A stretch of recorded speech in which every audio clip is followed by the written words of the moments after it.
Salut, c'est moi JF. Laissez-moi vous présenter mon émission Sauvage comme une image. Pourquoi Sauvage comme une image? Je serais porté à vous dire, pourquoi pas.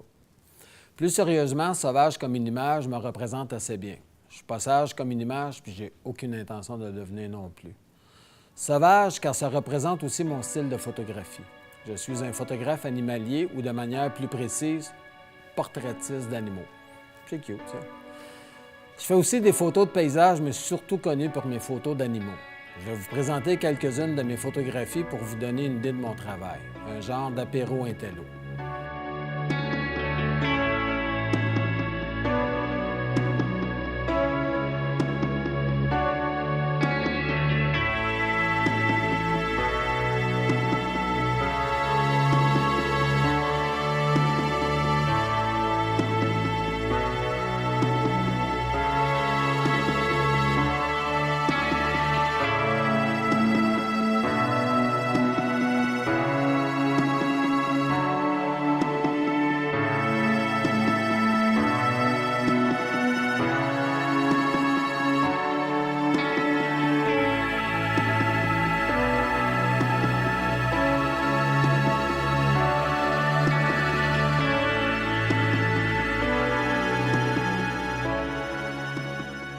Lorsque je travaillais cet été sur mon projet télé, plusieurs personnes m'ont demandé pourquoi je voulais faire une émission sur la photographie.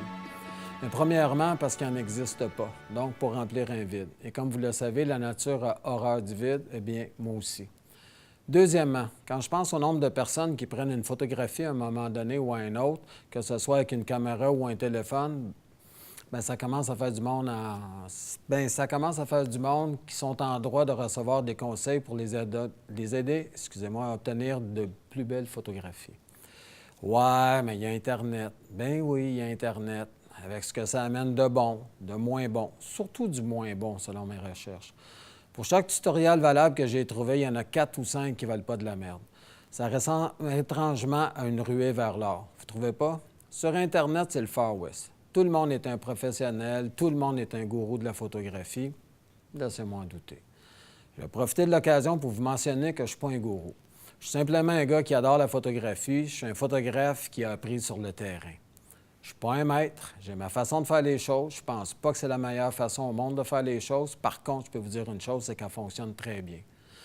Fait que, au lieu d'aller vous faire suivre sur Internet, écoutez donc mon émission. Mes trucs, mes conseils ont été testés sur le terrain, pas dans un sous-sol.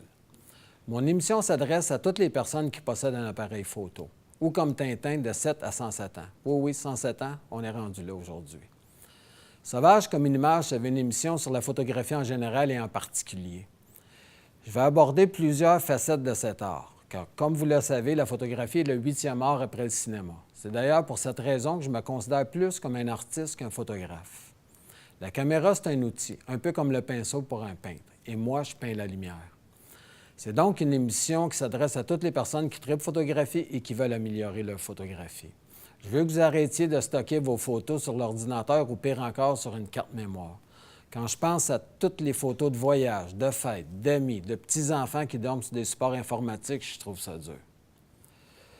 Mon but au cours des prochaines semaines est de vous transmettre ma passion à créer des images magnifiques, à sortir dans la nature, à vivre de nouvelles expériences, bref, à sortir de votre zone de confort. Mon objectif est de changer votre façon de voir, votre façon de regarder. Je vous propose d'ailleurs d'améliorer vos compétences visuelles. Pour ce faire, je vais vous parler de préparation, je vais vous parler de matériel, je vais vous parler de composition et de logiciel. Je vais répondre à des questions comme « C'est quoi une bonne préparation? Comment on se prépare à une sortie photo? » Évidemment, on va parler de matériel. Mais là, je vais probablement en décevoir quelques-uns. Je ne suis pas un geek, je ne suis pas un spécialiste du matériel photographique. Je suis plutôt le genre de gars qui croit que la meilleure caméra, c'est celle que vous avez déjà, celle qui est dans vos mains. Lors de mes cours sur le terrain, les gens sont souvent surpris du peu d'équipement que je trimballe avec moi. Je préfère de beaucoup le côté utilitaire et versatile de mon matériel. Le moins de choses que j'amène, le moins de poids que j'ai à traîner, et ça facilite mes déplacements. Si un jour on fait de la photo ensemble, vous allez voir que, par contre, je l'utilise, mon matériel, à fond. Le côté matériel de la photographie, je l'avoue d'emblée, c'est l'aspect qui m'emballe le moins. Je vais donc vous parler de mon équipement et tenter de trouver un technicien comme invité pour le reste.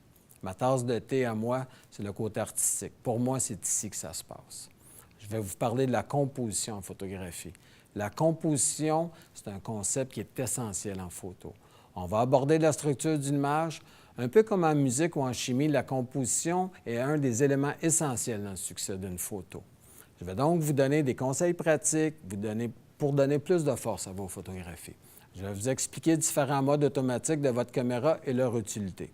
Personnellement, je shoot en manuel, mais dans certaines situations, je vais utiliser certains modes de priorité automatique. Ici, je veux être bien clair. Les appareils d'aujourd'hui permettent de prendre d'excellentes photos en mode automatique. Par contre, c'est en utilisant le mode manuel, qu'on peut vraiment s'exprimer et obtenir des résultats qui correspondent parfaitement à ce qu'on avait en tête, c'est-à-dire des photos extraordinaires. Autrement dit, en mode automatique, c'est l'appareil qui décide. En mode manuel, c'est vous qui prenez les décisions. Personnellement, je n'aime pas que la caméra décide pour moi. Je suis fait comme ça. Quand je vois des gens shooter full automatique avec une caméra, c'est comme avoir une Ferrari et demander à votre mécano de barrer le moteur à 50.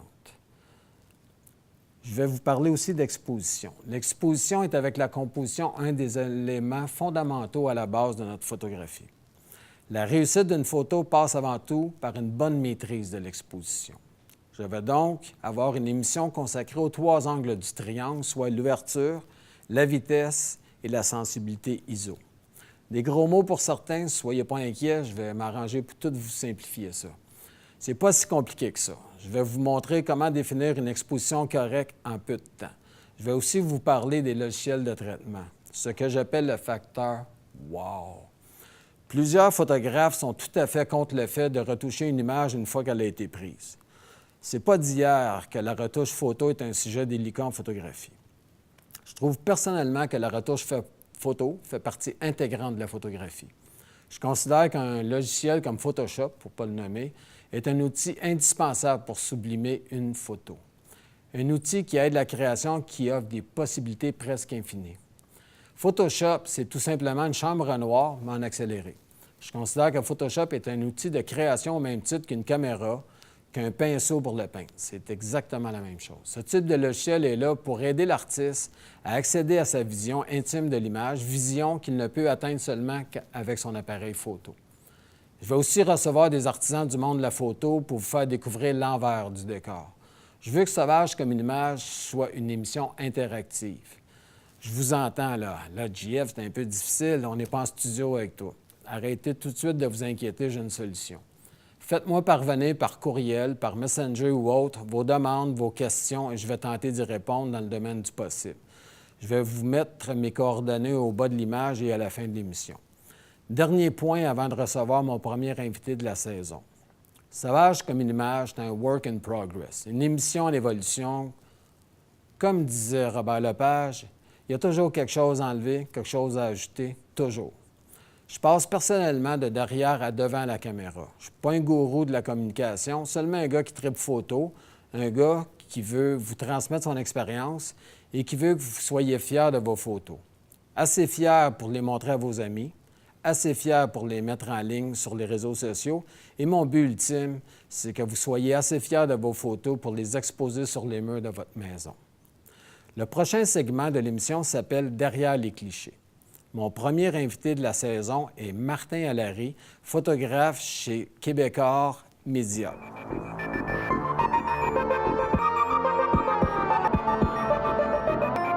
Bienvenue, Martin, à Sauvage comme une image. Tout d'abord, est-ce que tu pourrais te présenter à nos auditeurs, s'il te plaît? Bien, disons que ça fait au moins 20 ans que je fais de la photo. Puis j'ai commencé avec en 98, à titre personnel, là. Puis à un moment donné, autour de 2003, j'ai commencé à faire des photos pour Transcontinental jusqu'en 2012. Puis là, maintenant, je suis avec Québecor Média. Puis qu'est-ce qui t'a amené à faire de la photo de façon professionnelle? Le monde, je pense. Les gens, les événements, la chimie que je pouvais avoir avec les gens quand tu arrivais dans un événement. J'ai toujours trippé là-dessus. Bien, je tripais pas là-dessus au début, mais à un moment donné, tu fais comme tu arrives dans un événement, tu fais comme « Ah, c'est bien cool ». OK. Et puis, qu'est-ce qui a fait que dans tout le genre de photos qu'on peut avoir, tu as choisi les photos d'événements. C'est vraiment ça, je regardais tes photos, puis c'est ce qui revient le plus souvent, les événements, des choses qui arrivent dans la vie quotidienne. Oui, mais pourquoi les événements? Bien, je suis un gars de terrain en partant. D'accord? Moi, quand ça bouge, j'aime ça. OK. Être dans un studio, ça bouge pas. OK, comme aujourd'hui, c'est un peu pénible pour toi. Non, ça va. T'es super beau, là. C'est gentil, merci beaucoup. On va te réinviter. Prenez note, les gars, on réinvite. Puis pour toi, c'est quoi le rôle de la photo d'événement? Parce qu'il y a un rôle, on la voit dans les journaux, on la voit à la télévision. On pourrait dire maintenant, tout le monde filme. Il y a encore de la place pour la photo d'événement. Oui, mais il faut toujours aller chercher un petit peu l'émotion quand les gens parlent, quand les gens te regardent. Que ce soit une conférence de presse ou une remise de chèque, il y a toujours quelque chose à aller chercher de toute façon. Mais ça devient comment, ça? Parce que quand tu dis une conférence de presse, pour moi, une conférence de presse, c'est plate à mort. Mais si on regarde Oui. la photo, ça a l'air le fun au bout. Oui, mais moi... Tu vas chercher le bon moment. Ben oui, il faut aller chercher le bon moment. Puis en même temps, tu sais, j'utilise pas juste, supposons, une conférence de presse, ma 24-70 ou ma 70-200. Des fois, je vais aller chercher comme ma 85 mm 1.4, puis des fois, ben c'est sûr que des fois, le background est correct, puis des fois, il n'est pas correct. Fait que des fois, tu essaies de faire des jeux des jeux avec la lentille. Là, tu t'en vas à 1.6, 1.4, 1.8, puis tu joues avec ça. Ça prend une bonne souplesse. Parce que toi, tu le sais quand tu arrives. Oui, mais Tu sais peux pas rien quand préparer. Tu peux pas arriver et dire je vais faire ça. Quelle sorte de lumière je vais avoir? Tu contrôles absolument rien. Non. Tu arrives puis Oui. tu fais avec. Oui. Puis en plus de ça, c'est que tu n'as pas le temps voulu. Une conférence de presse, ça dure tant de temps. Ils ne tireront pas juste pour toi pour que tu fasses des belles shots. Non. Fait qu'il faut savoir nager puis nager rapidement. Mais il y a certaines conférences de presse qui sont super faciles. Puis il y en a d'autres qui sont plus difficiles. Genre, quand tu prends, comme on a fait à un moment donné cet été à la gare centrale de Montréal avec le premier ministre du Québec, Denis Coderre, puis le premier ministre du Canada, on peut tous s'entendre qu'on n'avait pas le droit d'approcher les premiers ministres? Fait que Là, on s'arrange. on s'arrange comme on peut, puis on joue du coude. OK, ça fait que c'est un peu comme la F1. On tasse tout le monde, on fait Ouais. nos shots. Puis là, il y en a qui sont pas contents, puis il y en a qui sont contents. OK. Toi, tu es content quand tu as fait tes shots à toi. Oui, mais le truc dans tout ça, c'est quand tu es beaucoup, là, puis vu que c'est toujours pas mal le même monde, des fois, on essaie d'accommoder les autres. OK, fait que Du coup, t'as fait tes on se fait shots, des passes. ben, regarde. OK, c'est ça. Puis tu sais que dans l'avenir, ce gars-là va s'en souvenir ou cette fille-là De toute va façon, s'en on souvenir va se revoir le lendemain matin dans un autre événement. aussi rapidement Ah, que ça. Fait que souvent. vous êtes pas mal le même groupe. Ah, tout le temps. Fait qu'à un moment donné, il y a une certaine synchronisation qui se fait entre les gens. Oui, OK. c'est sûr. Parce que, tu sais, nous autres, vu de l'extérieur, on a toujours l'impression que c'est le scoop qui prime. Fait que c'est toi qui l'as, puis pas les autres. Ah, c'est sûr qu'il y en a que ça arrive des fois. OK. C'est sûr que des fois, on t'envoie à une place, puis on dit, garde, tu t'en vas là, puis t'attends, puis on veut cette photo-là de telle personne. Quand elle va sortir, tu le prends, mais il n'y a personne qui est au courant. Ça me dit quelque chose, ça. Il est pas arrivé quelque chose comme ça avec un certain maire de Laval. Oui, c'est moi qui l'ai pris pour le Journal de Montréal. OK. Tu peux-tu me dire un peu comment ça se passe? Hey. Sans rentrer vraiment dans le secret de la chose, là. Ben, Donne-nous quand- les grandes lignes de Ben, ça. tu sais, c'est comme quand Guy Turcotte aussi est sorti de prison. Puis D'accord. qu'on nous envoie chez sa tante sur la rive sud, supposons, ou je me souviens plus trop où, là. Puis là, on nous donne l'adresse, puis tu t'en vas là. Et le défi, c'est de l'attendre. Évidemment. Et l'autre défi, c'est faut pas que tu identifies la rue si tu le vois. Ça veut dire que OK. tu le prends lui, mais faut pas que tu vois la maison. Faut pas que personne ait une idée c'est où. Exactement. OK. Parce qu'on n'avait pas le droit de donner la rue, là, l'adresse. Nous autres, on le savait, on était plusieurs médias sur place. Ça jouait pas du coup de tant que ça, mais là aussi, tu peux attendre. On avait attendu du matin, genre de 7 h le matin à 21 h le soir. Je me souviens plus quelle heure à peu près, là. Mais c'est long, là. Puis le lendemain, il n'était pas arrivé. Le lendemain matin, tu y retournes. Il n'est pas arrivé. Le surlendemain, tu y retournes. Puis j'imagine qu'une fois qu'il est sur place, il vous voit tous, donc ça ne donne pas trop le goût de sortir non plus. Non, mais lui, qu'est-ce qui est arrivé, c'est qu'il est rentré dans le garage, ce qu'on m'a dit, parce que moi, c'est pas moi qui l'ai pris finalement. OK. On m'a envoyé faire d'autres choses. Si je me trompe pas, il est rentré dans le garage, puis ils ont fermé la porte, puis il est sorti du garage. OK. Puis ce qu'il y en est du Mans Vaillancourt, ça aussi, c'était long? Ça a été très long. On a commencé samedi matin à 7 h, puis on a fini le dimanche matin à 9 h 05, le lendemain matin. Puis, grosso modo, on fait quoi pendant tout ce temps-là? Parce qu'il faut bien... On attend. On attend. On attend. OK. On attend dans l'auto, puis là, des fois, la police vient te voir, puis tu fais comme... Mais j'attends quelqu'un. Oui, parce Fait que qu'à tu un peux moment pas lui donné, donner des l'auto- détails. OK. Fait que tu fais ton innocent. OK. T'as pas le choix. Je te demanderais la photo qui t'a le plus marqué dans ta carrière de photographe. Ou une des photos. Mettons, là, le feu prend chez vous, là, puis tu as une photo qu'il faut absolument que tu gardes, ça va être laquelle? Bien, c'est sûr que comme on voyait sur la photo de la statue, supposons, Oui? tout le monde m'en parle. OK. Quand quelqu'un la voit, tout le monde m'en parle. Ça serait Ça serait une des, ouais, des bonnes une photos. bonne photo. Pour l'avoir vue, c'est une excellente photo. On va la mettre d'ailleurs à l'écran. Est-ce que tu aurais une anecdote particulière à nous raconter alentour d'une photo? Eh mon Dieu, une anecdote. J'en aurais peut-être plein, là, mais comme ça, vite fait de même, là, je m'en souviens pas. As-tu une question? On me dit que tu es un mordu de techno. Quel matériel tu utilises? Moi, tout du Nikon. Oui? Tout du Nikon. Pourquoi Nikon? J'ai commencé avec un Pentax. OK. Hey, dans les années 80.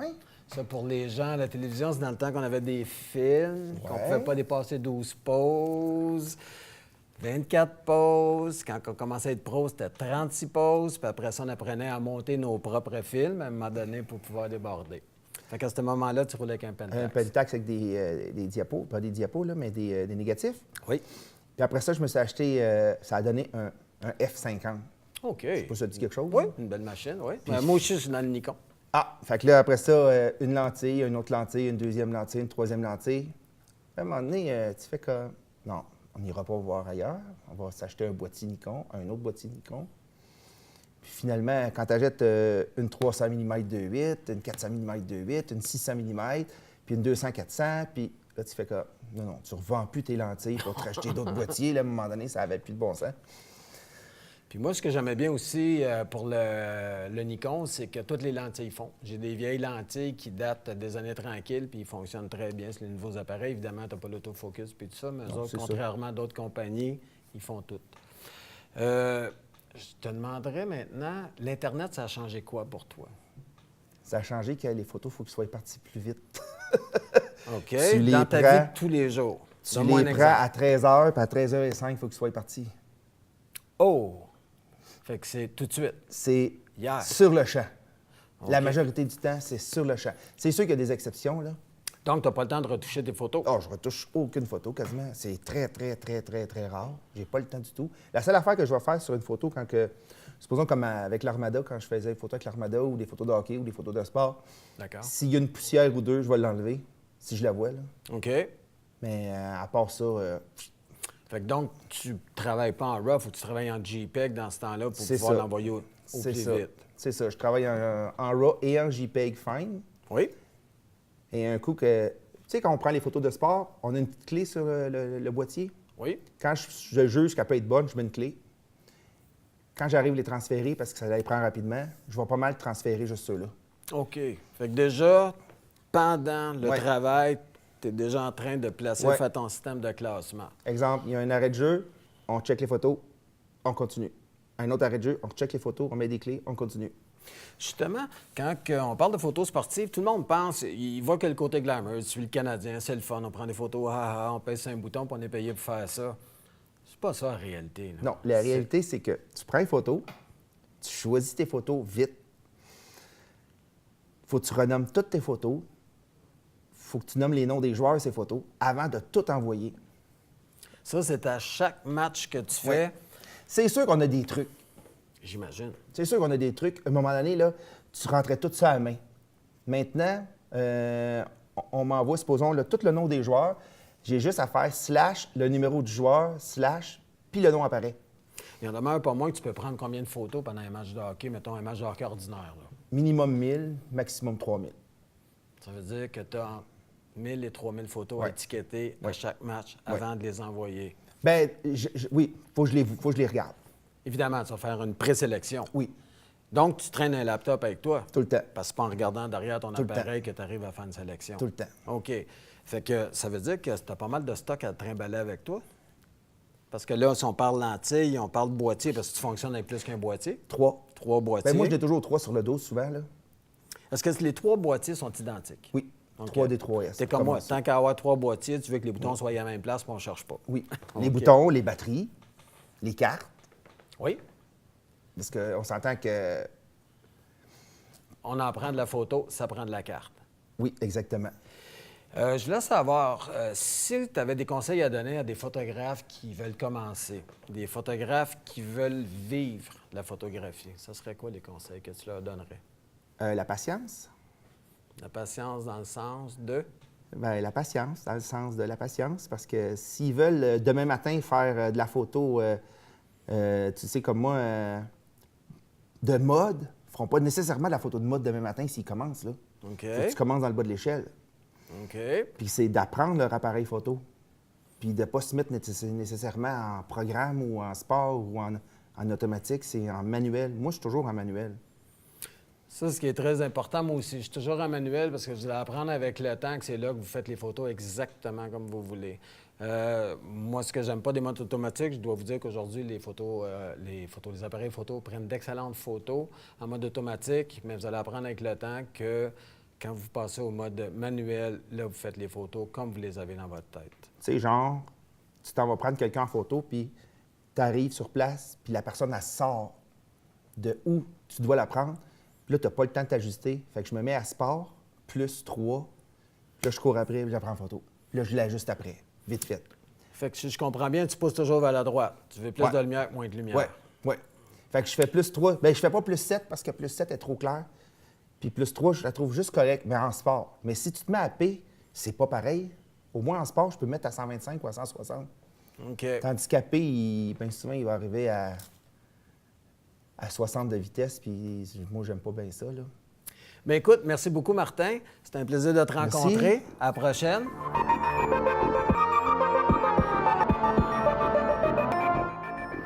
On est déjà rendu à la dernière partie de notre émission. C'est la partie Conseil de pro. C'est un bien beau nom. Je n'ai pas trouvé de nom encore. Conseil de pro pour l'instant. Comme je disais précédemment, c'est un work in progress. Cette partie-là, elle vous appartient. Cette partie-là, c'est le temps que je vais utiliser pour répondre aux questions que vous allez me poser, aux questions que vous allez m'envoyer. C'est une partie qui va être plus technique, qui va parler d'un aspect en particulier de la photographie. Je vais y aller avec des sujets qui me touchent moi. Je vais y aller avec des sujets, des questions qui me reviennent souvent quand je donne des cours ou des conférences. Et, comme je l'ai dit précédemment, si vous prenez le temps de m'envoyer des questions, si vous prenez le temps de me faire parvenir des emails, mais ça va me faire plaisir d'y répondre. Pour cette semaine, je vous dirais que mon conseil, le premier conseil, puis c'est le plus plate, je le sais, c'est de vraiment aller votre manuel. Le truc, là, c'est allez-y par section. Faites une section sur les modes automatiques. Prenez votre caméra, faites-le, essayez-le, trouvez la différence entre chaque mode. Vous passez après ça à l'autre, qui est l'autofocus. Il y a toutes sortes de modes d'autofocus. C'est la même chose. Pratiquez-vous avec des objets qui bougent, avec des choses dans la cour chez vous. Vous n'avez pas besoin d'aller loin pour pratiquer. Puis l'autre conseil, là, c'est apprenez à connaître votre caméra sans être obligé de la regarder. Vous allez voir, vous allez manquer un nombre épouvantable de photos parce que vous cherchez un bouton, parce que vous cherchez un contrôle, parce que vous cherchez des choses. Moi, je vous dis que de la minute que vous allez connaître votre caméra comme il faut, sur le bout de vos doigts, vous ne sortirez pas l'œil de la caméra. Vous allez toujours être en train de regarder dans votre caméra et être prêt à tout. Vous allez être capable de changer un paquet de choses juste avec le feeling de vos doigts. Ce qui va arriver, c'est que quand vous n'avez pas grand-chose à faire, moi, je le pratique comme ça chez moi. J'écoute une émission, j'ai ma caméra dans mes mains, je m'amuse à changer les lentilles, la remettre, je ne regarde jamais ma caméra, je change les settings dessus. Vous pouvez tout changer. Vous pouvez changer l'ouverture, vous pouvez changer la vitesse, vous pouvez changer un paquet de choses sans jamais regarder votre caméra. De toute façon, vous allez apprendre aussi à travailler avec le viseur. Le viseur, c'est vraiment là, la chose à apprendre sur le bout de ses doigts, là, sur le bout de son œil, finalement. C'est de regarder comme il faut tous les renseignements que vous avez déjà à l'intérieur de votre caméra. Vous avez tout. On est habitué, nous autres, de regarder le pas de temps, il reste combien de batteries dedans. C'est la moindre des choses. OK? Les batteries aujourd'hui durent infiniment longtemps, donc c'est pas grave. Par contre, vous avez tout. L'ouverture, vous avez les ISO que vous utilisez, vous avez le mode que vous utilisez. Ce qui va vous permettre de travailler plus rapidement, c'est que vous allez toujours, comme je vous dis, avoir l'œil dans votre appareil, prêt à prendre la photo au bon moment. Parce que la loi de Murphy va s'appliquer. La journée que vous allez avoir une shot épouvantable, c'est la journée que vous allez être en train de changer d'objectif, vous allez être en train de changer un mode, vous allez être en train de chercher le maudit bouton qui vous permet de faire telle bébelle parce que vous n'avez jamais lu votre manuel. Le manuel, c'est vraiment là pour apprendre à connaître votre caméra de fond en comble. Il y a des gens qui ont passé 6 mois à écrire chaque mot, chaque virgule pour être sûr que vous compreniez votre caméra correctement. La plupart des gens s'en vont faire de la photo, s'en vont en vacances. Des fois, ça fait comme 6 mois, 1 an qu'ils n'ont pas utilisé leur appareil photo et ils m'offrent des photos. C'est évident, ils ne sont pas prêts à prendre des photos. Fait que sur ce, on se revoit la semaine prochaine avec notre prochaine émission de Sauvage comme une image. Merci d'avoir été là. Pour le plaisir de vous revoir à la prochaine émission.